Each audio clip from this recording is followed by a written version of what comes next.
Aloha, I'm Felicia Miller Johnson, and I conduct work life video interviews with career professionals that become an all intuitive conversation.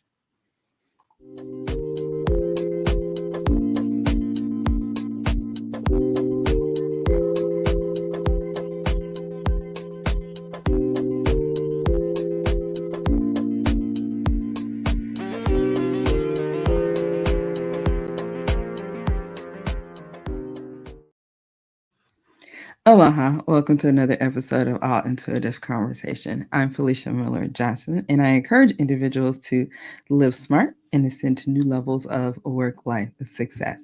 So today I have the pleasure of connecting the first time with John. So let's bring him to the screen.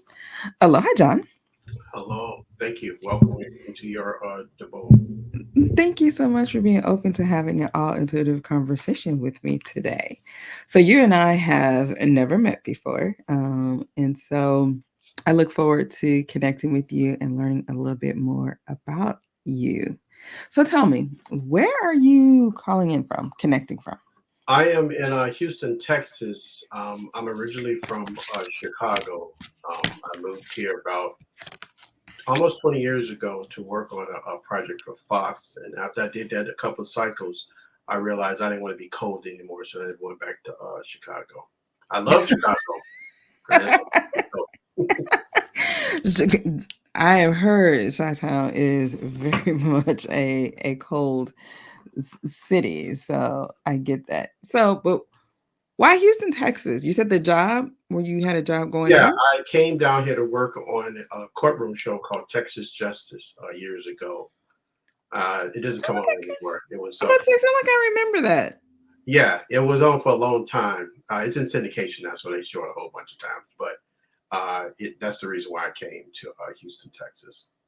Okay, so with that, so you're a film guy? Yeah, I'm a film, television producer, and writer. I've been producing media for almost about 30 years. Mm. Was it always a part of your dream? Actually, it was not. To give you the Cliff Note version, I was going to school because I wanted to be a doctor. I wanted to be a gerontologist.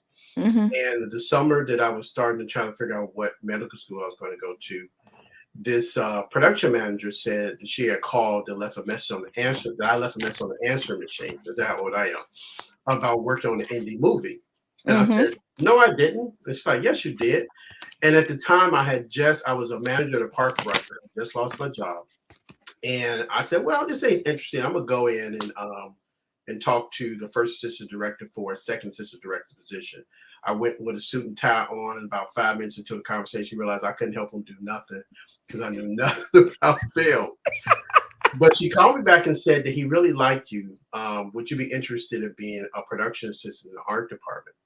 And ironically enough, they were like shooting 16 hours a day, 6 days a week for like 6 weeks straight. And the pay was $50 a week. And I said, yes, I'll do it. Okay. Ironically enough, the movie was called Scenes from Souls, directed George Tillman's first film out of film school. George Tillman went on to do Men of Honor, all the barbershop movies, and done tons of movies. I didn't know him from anybody else. I was just, working on Excited to something. be there. Yeah. Yeah, and so once I finished that, I worked on other stuff for him, partnered with this other guy, and the rest is kind of history. Well, it's interesting because the very first card that came out for you, John, was the Empress. And usually in the past it reflects or even kind of looks familiar to the person, but I was like, this don't match or reflect John at all. But then it's like, keep going, Felicia. And it says, time to take action, give birth to your dreams. Creative projects will be very successful. And so it's like, oh, okay. So this is the creative energy Mhm. versus like the kind of the looking. But the next card that also came out here has the theme of integrate. And it says the trigger is that I am trapped. True statement, I am whole. Allow the parts of yourself you hide to make themselves known. In the light, you will see the wisdom that they hold. And so it's interesting because it's like somebody saw something in you that, because let's face it, medical school and film school, two totally different Yeah. um, fields and industries. And so embracing the whole creative aspect of that. And it sounds like, you've been successful Mhm. at doing this whole creative thing.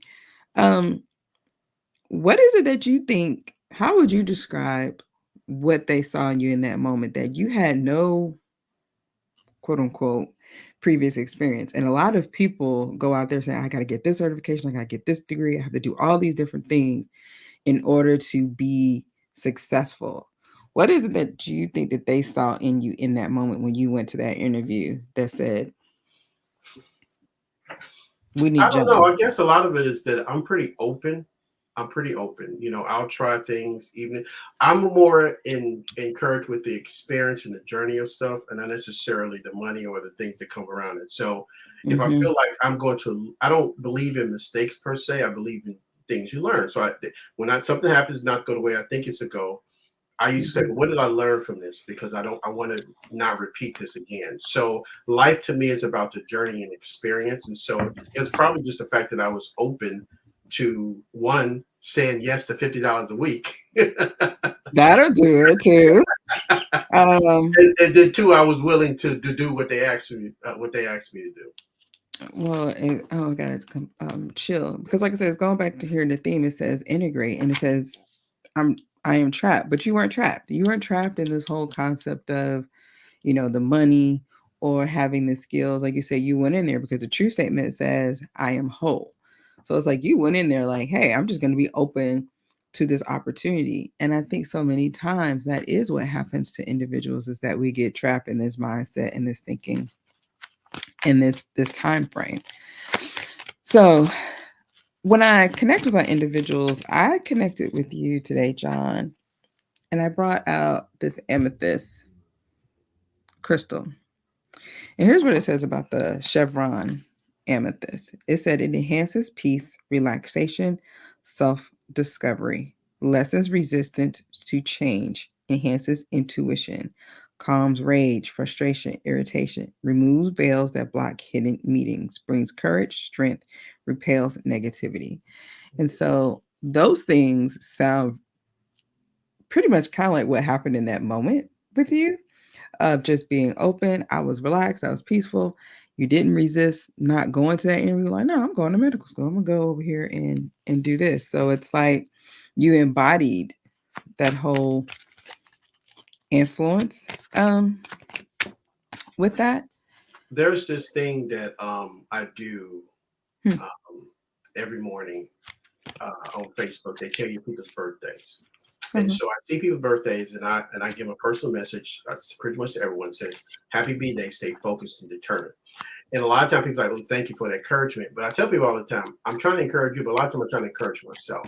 Mm. As much as people see me as being successful, I have to encourage myself to keep going on. Sometimes I get discouraged and things don't go exactly the way I'll call 100 people and they all say no, and 101 said yes. But I have to keep the encourage to keep going on because usually people, I believe that everybody gets a chance to sit at the table Yep. every day. So if you equate that to like a week, on Monday, 7 people got the same idea and drink. By Tuesday, half of them to change their mind because they don't want to put the commitment.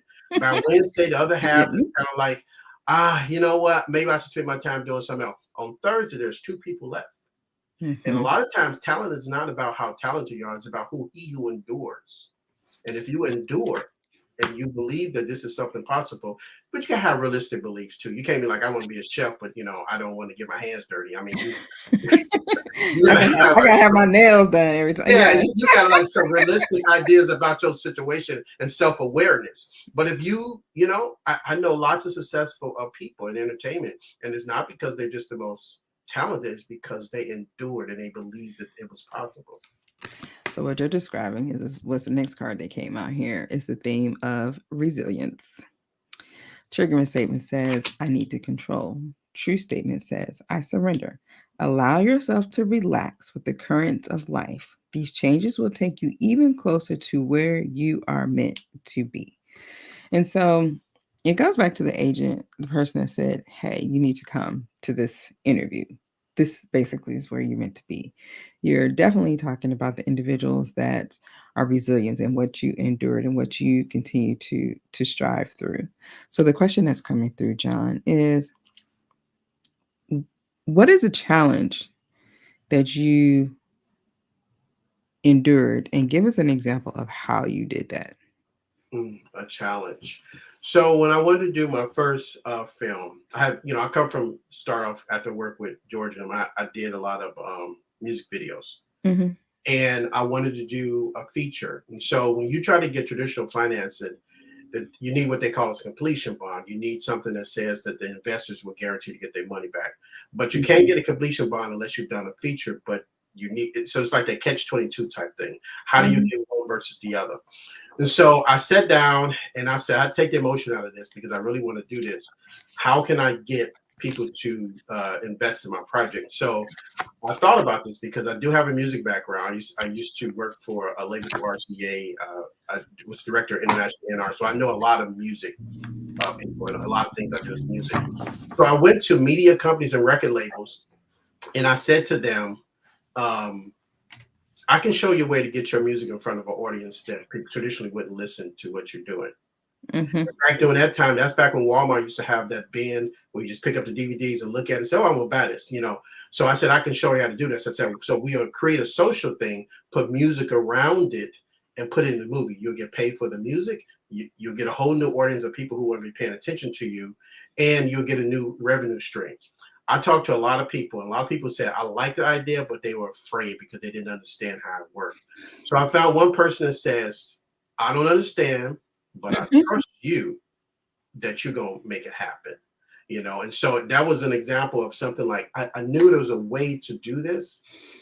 I didn't know how to do it, but I tried to take the emotion out of it and really sit down and think, what can I offer somebody that they already don't have that would enhance whatever they're trying to do?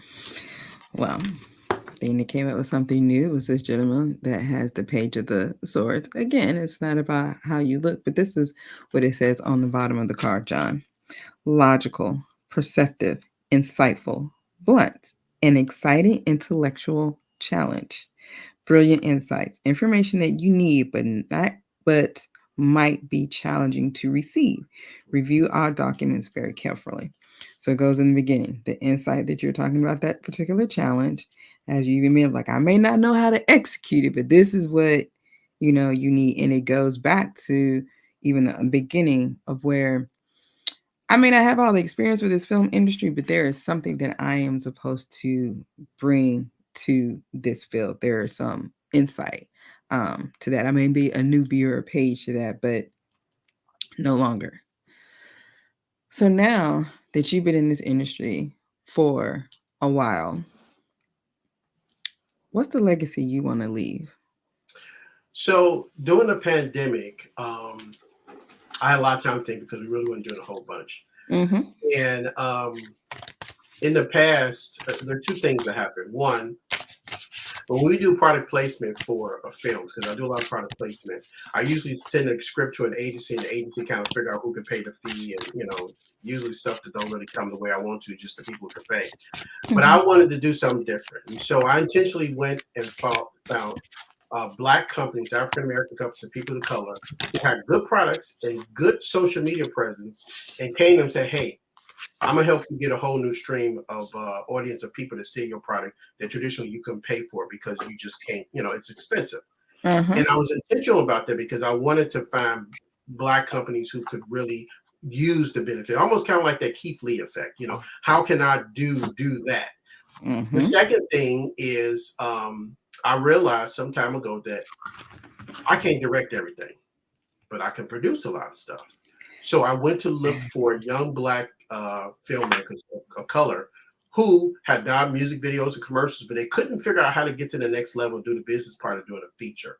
So I started to reach out to them to give them opportunities to direct their first feature. Now, the thing about it is that this is just not a feature that'll just be like on YouTube or some one link. These are movies that'll be widely received. And so when they go sit down at that table with a distributor or investor, it's not like here's a link. It's like just Google me and you'll see Mm, what's going. To give them a real opportunity. Now, when they sit at the table, they got to have something to say. I can't give them that. But at least they'll get the conversation and people at least listen to what they have to say. And that's what my legacy is, to trying to help people get to where they're trying to be. Because in essence, I'll get where I need to be. But if I can, because I didn't have a mentor when I started this process, I really made a lot of mistakes. Did Yeah. stuff really because I just didn't know, and nobody would help me. I remember when I went to one producer about doing a movie, he's like, "You can't do it for this budget, or I can't help you." Mm. I would get that a lot, and I said, "I know I can do this." One guy says, "I can't help you, but I'm pretty sure that you're going to get this done." And when he got the phone, when I was kind of defeated a little bit because he wouldn't help me, and I thought to myself, I'm gonna get this done. And I did. I got Mhm. it done. Mhm. Yeah, it's interesting when people will attempt to speak into your life. And so when you were talking about your legacy, I was like, okay, I went to this fashion oracle deck, and what came out was the energy of Estee Lauder. Heard of her before? Yes. Yeah. So here's what it says: You can rule the world with a lipstick. A lady should be crease free in clothes and in fashion. Earn your daydreams. And so that's the part that stick out for me is earning your daydreams. And the other phrase that came through is that, when people say that phrase of putting lipstick on a pig Hmm. kind of thing, it's like, what are people going to speak into your life? Like when pigs fly, like you're not going to be able to do that, but you consistent to be resilient. And here's what it says a little bit more about her story. It says the American businesswoman and co-founder of the cosmetic giant Estee Lauder was born Josephine Esther Menteres in New York to Hungarian parents. Her interest in beauty began while at school when an uncle showed her how to make face creams. More importantly, though, she discovered she knew how to sell them. Hmm. She married Joseph Lauder in 1930, and in 1946, they were running a fully fledged cosmetic company. From an initial offering of just four products, the range slowly but surely expanded to become the whole worldwide empire it is today. How does that resonate with you, John? I did a interview some years ago, and the uh, the interviewer asked me why I'm a filmmaker. And a lot of times, I have a canned response to that. But at that moment, the universe put Mhm. something else in my heart. I said, because I want to live forever. And I'll live forever through my work. Every single day, a new person is born, and they'll see it. They'll get inspired, love it or like it. They'll have an opinion about it, and Yep. forever they'll be like, "I didn't like that film that John Wayne did. Oh, that TV show, I really liked it, or I saw the way he did stuff." And so that's what that says to me. I have something to say. I have something to bring to the world. I have a legacy. I don't want to just be that little obituary clip. I want somebody Yes. to say I made an impact in some people's lives. Well, definitely for sure. Well, this is so interesting. Because when you said something earlier about how are you, um, these are challenging, how can you can be encouraged when you're, going out there at Facebook and you want to, encourage other individuals. The card that came through, I went to the biblical scriptures, is let everything that breathes sing praises to the Lord. Psalms 156. And you talk about legacy and how it ends. What if I told you that that is the very last psalm and the very last scripture in the book of Psalms? Mhm. So it's like, what is going to be left in the very last end? And literally, let everything that has breath praise the Lord, praise ye the Lord. And this is often the whole Psalms 150 to is basically when you feel grateful. It says no better conclusion to the psalm could be found than in this glorious song of praises to God for whom all blessings flow. So it's like continue to be on that journey of being grateful what you are, the legacy that you're gonna have, and even when you're in those moments that you're like, dang, I wish I need a word, they're encouraging you. Remember that Psalms 150 and 6. You know what? That kind of goes to kind of my mantra in life when it comes to dealing with people. Every time somebody works with me or wants to do an interview, whatever the case be, I'm humble because they said they don't have to. They said yes to me. They probably said no to somebody else. So I'm always humbled when people want to collaborate. They want to do things with me because they don't have to. So I try to look at humility in all things because, I am one step, I get a lot of no's, but I cherish the yeses. But I also cherish the no's too because it keeps me encouraged. Continue to be grateful. And so, so I was like, okay, there's one more for you. So I was like, what is your energetic animal here? And you got elephant, John. And it says resolve, which continues to go back to resilience for me. And it says, you will overcome any obstacles. Hmm. Indeed, you will. John, thank you Yes. so much Thank you. for coming to have this all intuitive conversation with me today. For those individuals that want to learn about more about you and like your movie repertoire, where can they reach you? I'm pretty much the same across all social media platforms. John Wayne SIII, John Wayne S the third. I have a movie coming out, two movies and two documentaries actually coming out next year. A second version of Ebony Hustle, a ballistic protection. Ebony Hustle is about an ex-stripper turns private investigator. So this is the second installment. The Mm, first one has streamed almost 7 million times across multiple platforms. wow. So this was about 2 years ago. I have another movie coming out called False Prophets, which stars Adina Howard. It's about a woman who starts a Ponzi scheme in her father's church.